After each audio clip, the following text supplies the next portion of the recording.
Hello, my friend. Happy August. This is Heather. This is the Back to Me podcast. And today I'm talking to Illa Lynn. And oh my gosh, she's so awesome. She's a transformation coach. And we're talking about how hiding our authentic selves causes so many problems for us.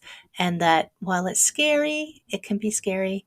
Stepping out from underneath all of these things and becoming your authentic you is just so powerful and will just make you so much more happy and achieving the things that you want in your life. I hope that you are having a great day. I hope you enjoy this episode. If you find it useful, of course, always share it with your friends. Take care, my friends. I'll talk to you soon.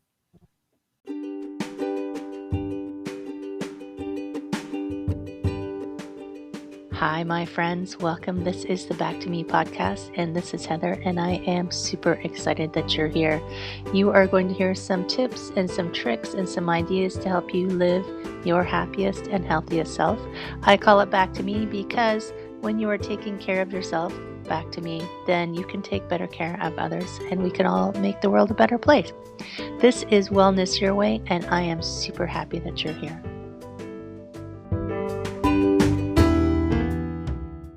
Oh my gosh, it's taking a while. There we go. Hello, my friend. How are you? I hope you're having an excellent day. This is Heather. This is another episode of the Back to Me podcast, Celebrity Edition, where I get to talk to some pretty amazing people. And of course, I always learn something, so I feel like I think probably you're going to pick something up from it too. And today is no different than any other day. Another amazing human being. I've been connecting with so many amazing people, and I just love it. And today is Illa Lynn, a transformation life coach. Whoa, that's awesome. And do you call your company Authentic Love Connection? I forgot to ask you Yes, that. I do. Yes. Yes, I do. Hello, Heather. Welcome. Hello, how are Thank you? you for having me. I am excited. I'm excited to have our chat. Yes, I've been waiting for this one. It's very good. And we talked a while ago, and I always talk to people first, and then I have to wait to ask them all the exciting questions that I've, came into my head. But the question that I always like to start with is what drew you into this role as a transformation life coach? How did you come to this place where you've created this company, Authentic Love Connection? Well, after being in a corporate world for almost 2 decades, I have learned ways to kind of cope with life, to be honest with you.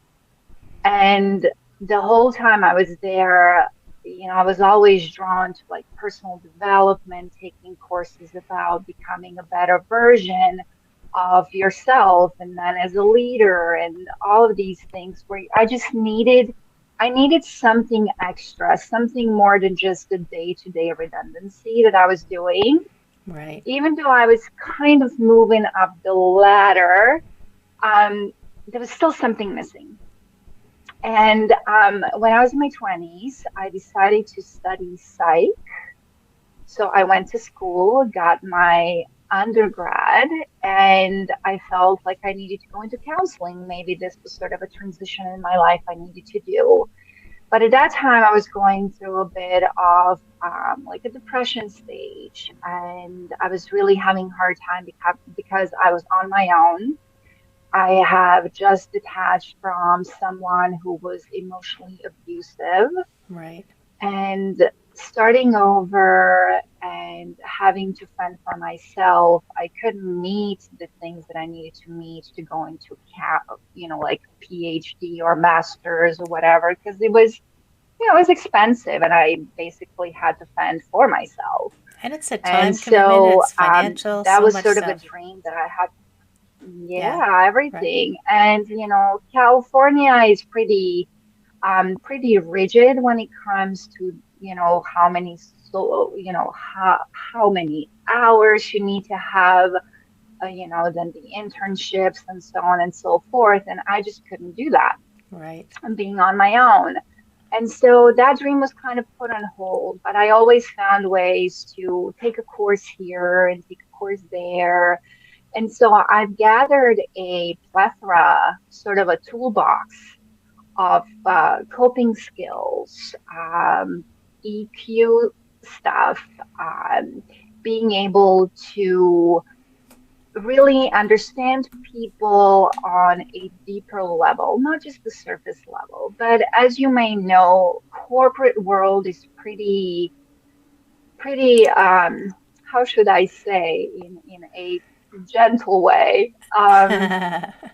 There's a lot Mm, of red tape, yeah. especially when you get to a place of being um, a lead of your team. And so for me, it just felt like I was split in half in a sense. Like I couldn't really be me because I needed to be this person so that I can provide for myself and now my kids.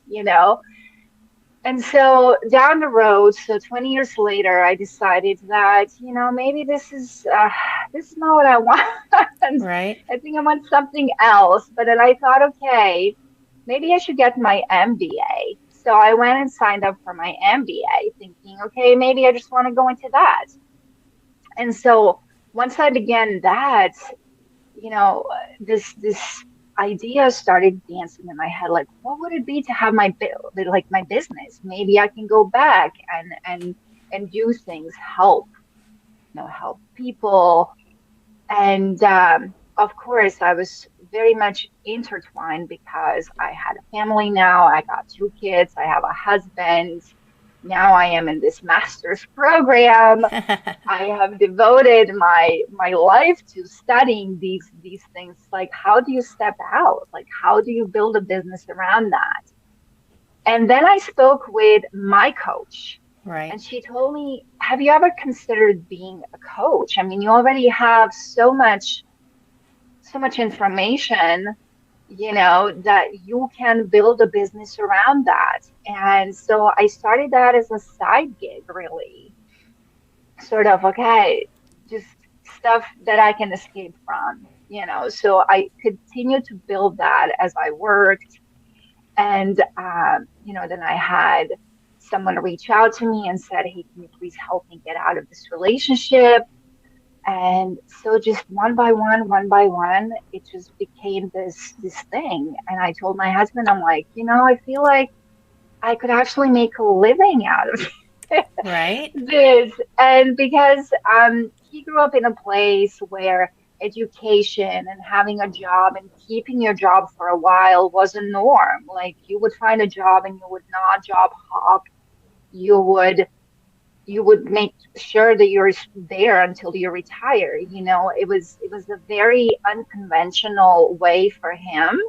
So he goes, well, maybe slowly you can go into that. So I decided to do it part time because I did want to make sure that I could, bring in the money and contribute to the family. And to be honest with you, it was because of my kids and I had insurance, I had 401k and all of that. Oh, And yeah. when you're an entrepreneur, as you might know, all of that is on you. Yeah. And so, to be honest with you, I don't think that I really had the self trust to make it happen until I did a little bit of work, kind of turned the lens on me to see what is it that is missing? Like, what am I afraid of? What am I scared of? And so I basically started this whole life coaching business as sort of building the plane as I fly it. I knew that I had the skills. I knew that I had um, education, wisdom to really understand that. But it's different helping and it's different running a business. It's So there are very different. whole like, two different worlds, right? Yeah. And so, and basically, I just kind of dove in, Right. both feet in, and just tried to figure it out as I went. And it's true. I mean, you said a couple of things that I think are interesting to touch on. You know, the traditional, and it's we keep calling it traditional because it's still in our memories, but it's not traditional anymore to find that good job with the good salary and you just stay there and you keep your head down and you work till you retire because the Yeah. goal is always retirement. And I think that has shifted. Thankfully, that has shifted. That's not the norm anymore necessarily. Although there's still people who that's kind of how they were brought up and that's their understanding. Because Mm, if you're always waiting to retire, then you don't live for all those years that you're working. I mean, I think that's so sad, right? It's like, absolutely. I and if mean, 65, is that when you're supposed to live your life, or should it be backward? I think it should be backward. I think it should be backwards. There's a Right. gentleman I saw do a presentation quite a number of years ago. He was a financial advisor, and he was very much, we're doing it backwards. We need to go out and have all the fun and have all the joy while we're still young, and then once we get it all out of our system, then we sit down and we work. Right? Exactly. Which I Exactly. kind of thought it was pretty awesome, but I still couldn't figure out for a while how to make that work. Um, but it's true. It is very common to have that, this is you need to do this job. And then there is the other thing that you said about, how am I going to make this work?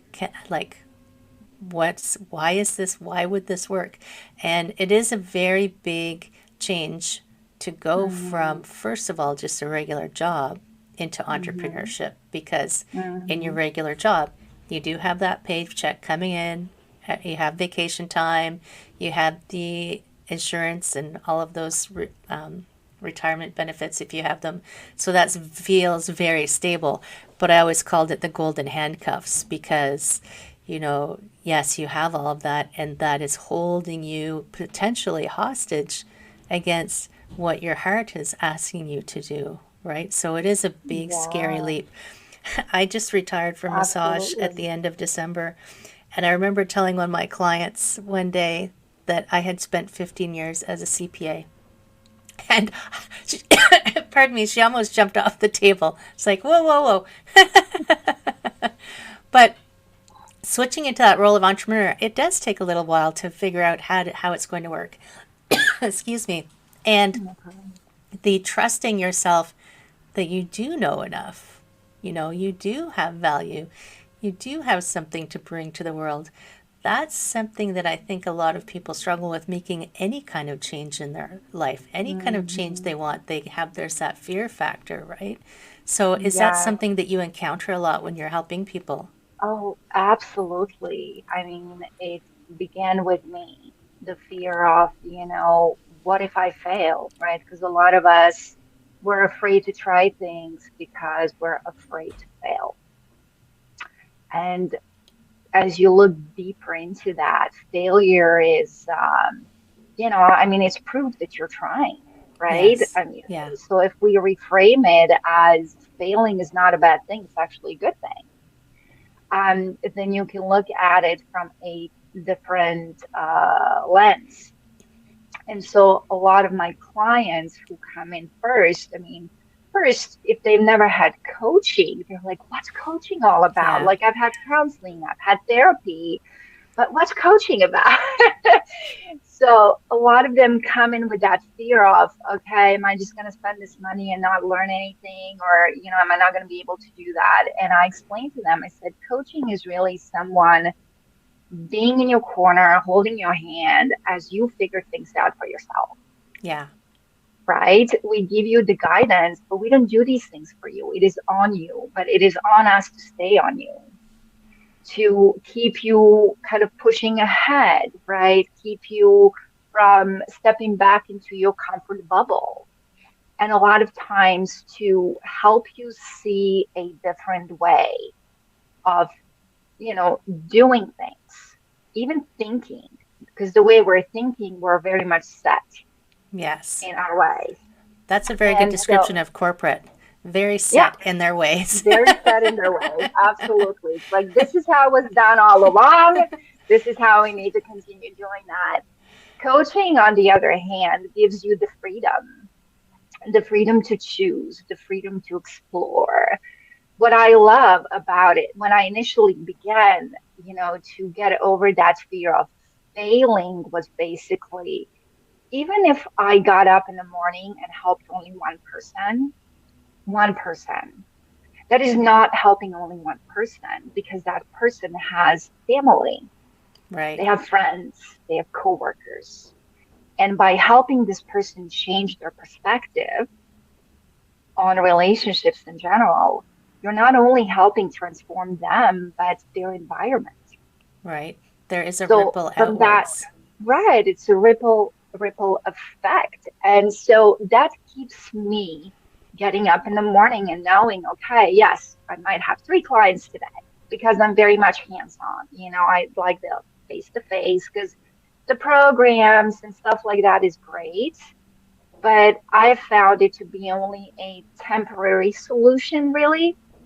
And it's much more affecting when you have someone, that you can text, where you say, hey, I've had this thought, this is what I was thinking, but this is what I feel might happen, right? Because a lot of us, we tend to predict what's going to happen, And it's always bad. right? And that it's always bad because we're wired to be negative. We're wired to assume the worst, right? But what if things work out? So for me, when I typically get the text, it's like, yeah, I really want to do this. Like, I want to send this email or I want to send this text.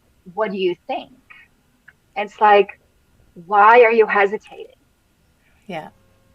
Why are you hesitating? Let's unpack that. Are you afraid of the answer?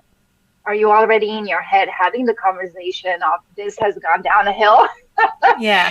or are you excited because the answer is going to be better than you expect it to be? And so for a lot of the things that we do is really looking at the glass half full of the ability of what is actually possible for you rather than what has held you back in the past, Right. right? Because we don't dwell in the past. This is not therapy, this is not counseling. Yeah. We're focusing on the now and what you're doing in the now that sets the seed for whatever is to come in the future. And it really helps to have someone who is not intertwined in your thinking, and to be able to help you see it's clear. Yes. Yeah. Because when you're in your space, when you're in your head too much, it gets all jumbled up. It gets all confusing because you rehearse your future based on your past. Which isn't Yet true. in reality, what happened to you does not define who you're going to be or can be. Right? If you had any failed relationships in the past, like I've had tons of failed relationships. I've had abusive relationships. I've had relationships that just left me a shell of the woman I was. But that doesn't mean that I can't have a healthy marriage and create a stable place where my kids are going to grow up and where they're happy and where they can see that the dynamic is healthy, Right. right? Just because I've made a mistakes in the past doesn't mean I'm going to repeat them. That is if I choose intentionally not to repeat them. And the interesting thing about mistakes and failure that we're always saying we don't want to make mistakes and we don't want to fail, but we can't actually learn unless we make a mistake. So Exactly. you made a mistake, and instead of mistake, you just did something that didn't work. What did you learn? And do you want something different, and what will you do different? And I just think that reframing was really helpful for me when I was trying to figure out stuff, life stuff, there's always life stuff. It's like, wait, it's okay. I can make that. I can do that. And if it doesn't work, that's okay because then that's just information, right? That's just information. Absolutely. And it is very true that the coaching, that's one of the distinctions I always make. Your past informs your future and you have lessons from it, but we don't spend our time back there because it's not therapy. We spend our time with like, what do you want? And Yes. how will you get it? I mean, I know this coach who says it's like personal training. Your coach can't do your push-ups for you. We can just help you figure out how many push-ups to do. You need to do exactly. Right? That's Exactly. so true. That's so true. And often people don't see the patterns that they fall into, right? Unless Yeah. something major happens. And it's true. The coaches, if sometimes you need that person. I have a client who said she knew she didn't need a doctor or a psychiatrist, but she needed someone kind of outside of her circle who didn't have an agenda of any kind, impartial. Unbiased. Mm-hmm. Just just ask questions. I mean, to help you sort out that stuff you were talking about in your head. Mm-hmm. And do you work mostly with, do you do couples or do you work mostly I with, do couples, and I mean, if there's an issue in terms of, they can't figure it out, it's a constant fight over the same thing. Then we go over, okay, what is the root cause of that? Like, what is going on? right? But it really boils down to my clients, which we have to work one-on-one really on, because a lot of them have a very faulty wiring when it comes to expectation. And really understanding how to communicate their needs. Because a lot of times there is anger, there is defensiveness, there's lashing out, but Right, it's not because they're upset, it's because they're sad. It's because their needs are not being met the way they need to be met. right. And a lot of them, use this, what I call secondary reactions, to convey that dissatisfaction or this sadness, right? Where it's like, okay, I'm so angry at you, I could cry, right? Or I could punch. And so what we do is we go a lot about, okay, do you feel sad or are you angry? Like, Right. what are we dealing with here? And she says, well, I'm so angry that he doesn't, bring me flowers, or that, he doesn't listen to me, or he doesn't want to do the dishes. Like, it's a constant thing, especially when they live together, right? It's like, how is it that he can't offer to do the dishes? Why do I have to be the one to do that? Or, why is it that even though I work and he works, he can sit on the couch while I have to make dinner? Like, why doesn't he help me? Why doesn't he think of that? And so we did go into really understanding how men function versus how women function. And we are polar opposites.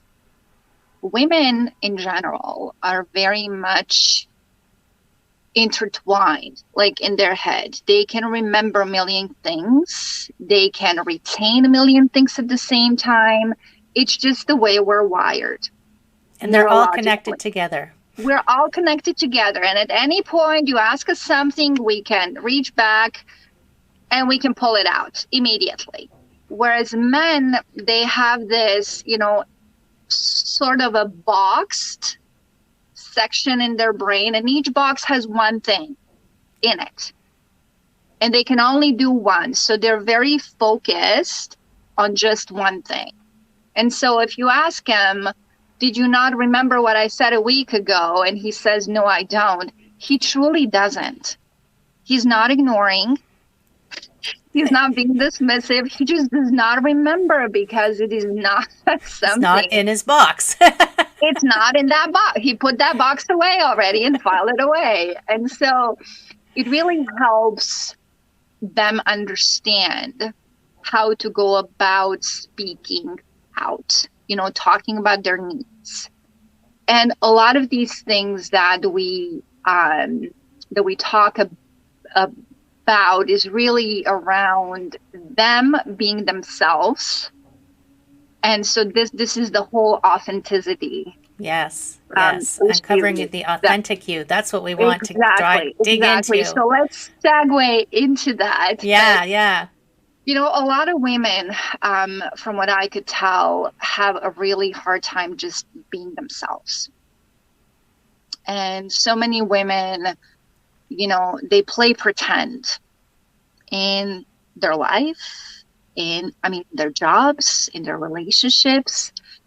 And that's because they don't want to be judged. They don't want to be criticized. They don't want to be abandoned or neglected. And so a lot of times they put on masks.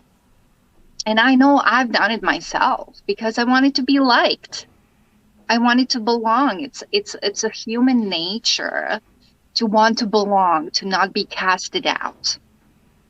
And it dates back to the tribal times, right? Where being in a group was your survival. Right, Because if you were out fending for yourself, and you were attacked, then you would die. So our genetic composition, it's still wired to want that connection, to want to belong. And so we will do whatever it takes to be a part of that. I right. know I used to shape shift, as I say it, to appease everybody and their mother. I was such a people pleaser, Right, and I thought that it was a noble thing to do because I'm such an empath. Like I have a big heart and I wear it on my sleeve. And of course, people loved it.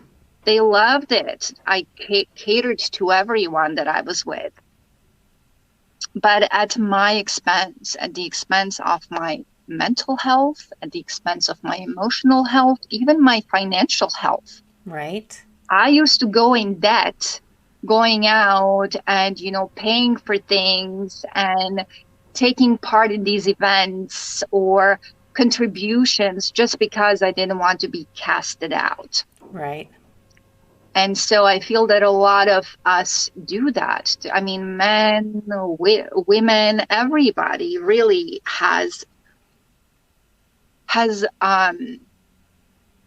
hard time being themselves. And some don't even know who that is, right? Because you have shifted so much that you don't even know who you are. You've become this identity and this persona that you feel you are, but in reality, something does not feel aligned. Something does not feel right. And when you go against that, that's when you feel the anxiety. That's when you fall into depression. Depression is really when your life is not congruent with the vision that you have for yourself. right. Yeah, And I was 22 when I learned that. That was a very dark phase in my life where I just felt like I was completely going in a wrong direction. But knowing I was going in a wrong direction, I kept going in a wrong direction. because you didn't know which way to go, right? Yeah, What if they kick you off the island? I mean, they made a whole reality TV show about how afraid we are about getting kicked off the island. there you go. It's like, and and they called it Survivor, right? So it's Yeah. so true that we do so many things, and I think we'd maybe even learn it as a when we're quite young, before we even can form thoughts. How do I survive? These people who are looking after me, I have to make sure that they will still look after me. And if Mhm. you had a upbringing where you didn't feel safe, that probably translates into I have to make sure I am in a certain way to stay safe and taken care of and part of Exactly. everything. And it does Absolutely. that goes a little more into the therapy side, but there is ways to work through the bits and bobs of life and untangle everything. Oh, exactly. Just, so many of us have gone through so many things, and understanding um, what I've read about the whole, childhood trauma, the abuse, the neglect.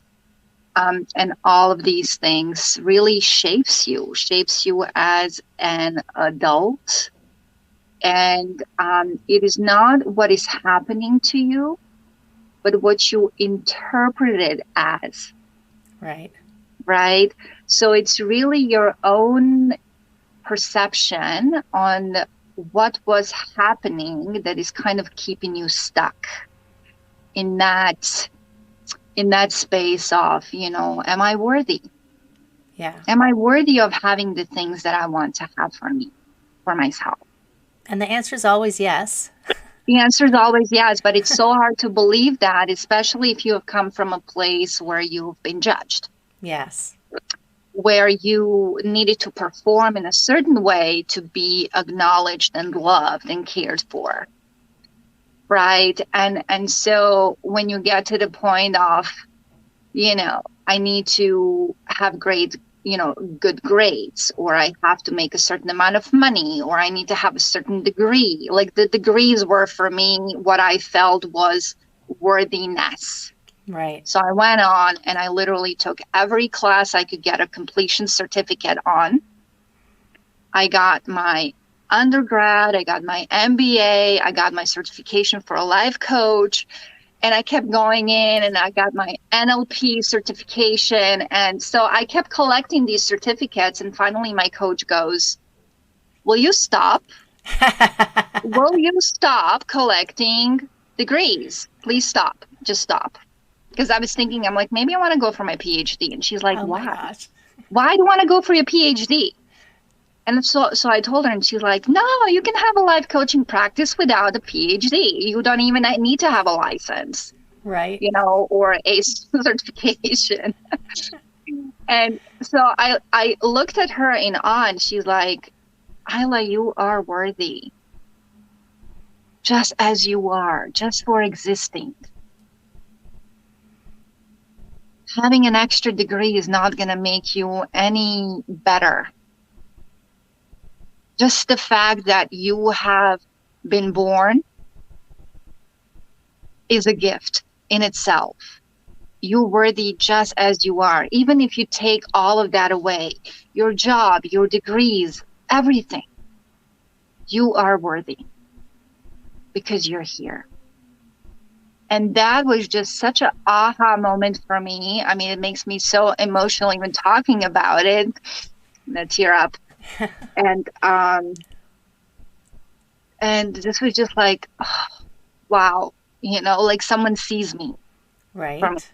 for me, where I spent my whole life catering to people so that they would see me, and I think I'm going to have to drink some water, so give me a second. That's okay. You can have your moment. I'll pop in and say, I think that a lot of us fall into that as like performing and performing. And if I have, then I will be worthy and valuable. But we forget that just you landed on the planet and that made you valuable, right? Very much, very much. Someone said that there is it 1 in 4 trillion chances that you were conceived? Right. I mean, if that doesn't make you so darn special, I don't know what does. I don't know what does, That's, and you have better odds of winning the lottery. it's incredible. It Just is. incredible. And I'm really glad that I learned this so that I can teach my kids that they don't have to strive to be the best in school to be loved, that they don't have to cater to me to be heard and seen, Right. and in that way, I'm kind of breaking that generational chain, which makes me so very proud, to be able to do that, not just for me, but for everybody else that I coach, right? Because when we unmask, when we strip it all down, that's when the real work gets done. That's where you step into your purpose. That's when you step into your passion. That's where, right now, the fact that we're having this talk has been such a milestone for me, because not too long ago, not like four years ago or so, you would not have seen me talk publicly about Right. any of this. And not to mention my story, sharing, everything about my life, and let alone write a book about Right. some of the things that I've done myself. And it's like, it's incredible what happens when you accept yourself for who you are, and when you discover who that is, really, Right. right? And I think it makes you really, when you, I mean, we talk about stripping away layers, but if instead of reducing you, I feel like it makes you a more solid, complete person to take the layers off. It solidifies who you are, and you just step in, like you said, step into the power. You just feel like you are complete already. Yeah, it's this feeling of um just a majestic proportion of like expansion of your soul, because most of us lead in life, right? And all of that is ego, right? We are looking for the next best thing. We're looking to, build this for us. We're looking for the next best job to, add an extra zero to our accounts, Yeah. right? And all of these things, like, can I be better than the best, right? But in reality, when you know who you are, when you're your authentic self, there's no competition. You're not competing with the world. You're not competing with anybody. You're just competing with yourself to become a better version than you were yesterday Yeah. or a year before that, right? And another thing too is it's also easier to connect, because when you're no longer hiding behind a mask, and you have the ability to let people in, then you can create this next level connection with anyone, friends, partners, your children, Right. because it's that soulful way of connecting soul to soul. And it also, what I found is that it encourages those that you speak with to also open up, right? To feel safe. Right. Because when they see that you're authentic, then they can feel that they can be authentic and honest as well. Right. Yeah. It's safer that Right? way. Yeah. Safer that way. And a lot of us go through life, shameful. Some of the things that we have done. Yes, we all have had things happen to us. We all have done things to others intentionally, unintentionally, and there is this sense of shame too, right? Where you're trying to hide. But when you step into your power, when you're authentic, then that shame has no weight anymore. You're not shameful anymore. You're like, yes, this is me. Yes, I messed up. Yes. Yes, but I've learned from this. And this is what I learned from this. And this is how I turned it around. Right? Yeah. And with that, a fear of judgment, criticism, abandonment, neglect is also removed. So you can see it's just like these walls are starting to come down as you decide to be who you are. Yeah. So good. I feel like we could just talk and talk and talk, don't you? Oh, no. But respecting your time, because your clients probably, there's, I know that you probably have a lot of people that you help, and I think that's outstanding. But I always ask before we sign off. I always am interested in, do you have Pardon me, here goes my voice. A final word of wisdom.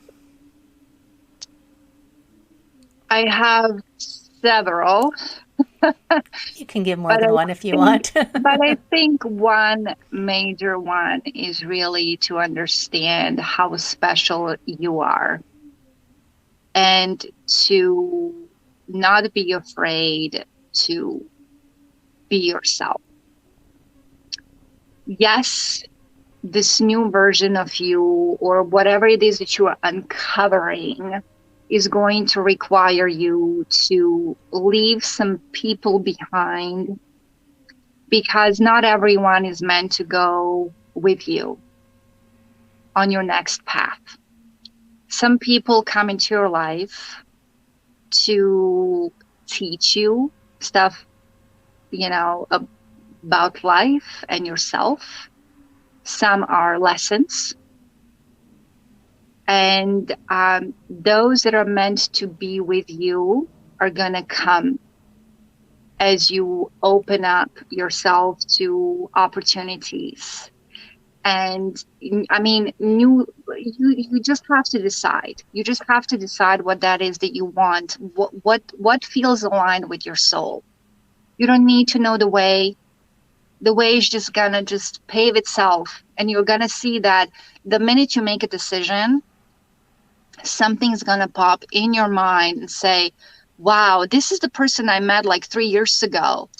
Maybe I reach out to them. Maybe this is why we met. Because I feel that we all cross paths Mm-hmm. because we're meant to help each other out Yes. in finding ourselves, finding our purpose, and just creating a better world for ourselves and all of those that are yet to come. That's So just don't be afraid to be you. that's awesome. That's huge wisdom, my friends. That's huge wisdom right there. Thank you so much, Isla, for joining Thank and you, Heather, for sharing having all me. of this amazing conversation with us. It's truly a gift. Thank you so much. Thank you. Thank you. Thank you. And my friend out listening in podcast land, yes, yes, your authentic self is lovely, and we love you just the way you are. Take care, my friends, and I will see you next time.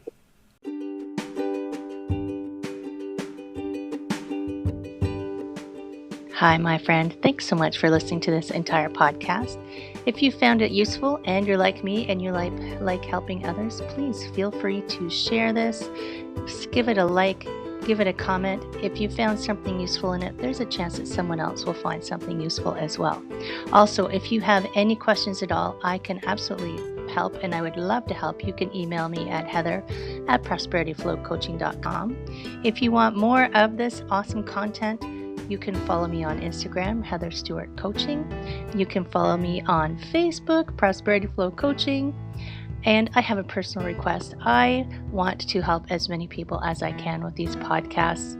And if you could give me a review, hopefully a good one, if you could share, if you could send this out into the world, I would truly appreciate it.